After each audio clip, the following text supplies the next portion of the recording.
सेहत मंद तिब्बी मालूमात हासिल करने के लिए हमारा चैनल RSK हर्बल को सब्सक्राइब करें और अपने दोस्तों अहबाब से शेयर करें। हमें तमाम सोशल मीडिया पर फॉलो करें, लिंक डिस्क्रिप्शन में है।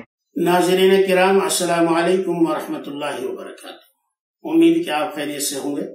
RSK हर्बल रईब शिफा खाने की जानिब से हम आपकी खिदमत में हाजिर हैं। हम आपकी सेहत के ताल्लुक से निहायत फिक्रमंद हैं और चाहते हैं कि आप सेहतमंद रहें। मौसम के एतबार से भी बरसात में या सर्दी के मौसम में आमतौर पर दमे से मुतालिक जो लोग होते हैं वो इस मौसम में बहुत ज्यादा मुतासिर हो जाते हैं। सांस का आना बहुत मुश्किल हो जाता है, सांस फूलने लगता है, जैसे ही लेटते हैं तो खांसी उठने लगती है, दम घुटने लगता है। तो अस्थमा और दमे के मरीजों के लिए हम आपकी खिदमत में एक बहुत ही आसान नुस्खा लेकर हाजिर हैं। वो यह है कि आखे के दरख्त की कलियां, यानी जो उसका अभी फूल न बना हो कलियां होती है छोटी छोटी, कम से कम आप एक 20 ले लीजिए। और फिलफिल सियाह यानी काली मिर्च, वो भी तकरीबन आप 20 ही ले लेंगे।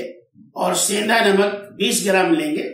अब इन तमाम चीजों को निहायत बारीक पीस लेंगे या घोट लेंगे। जब बिल्कुल अच्छी तरह से नाइस हो जाए और पेस्ट की तरह हो जाए तो उनको जंगली बेर के बराबर या चने के बराबर उनकी गोलियां बना लें और उनको सुखा लें। इसके इस्तेमाल का तरीका यह है कि एक गोली सुबह में और एक गोली शाम में गर्म पानी से दिया करें। इससे दमा बहुत जल्द दूर हो जाता है। नाज़रीन किराम, रहीम शिफा खाने में भी अस्थमा और दमे का इलाज तसल्ली बख्श किया जाता है। राब्ता कायम कर सकते हैं। अल्लाह ताला आपको शिफा अता फरमाए।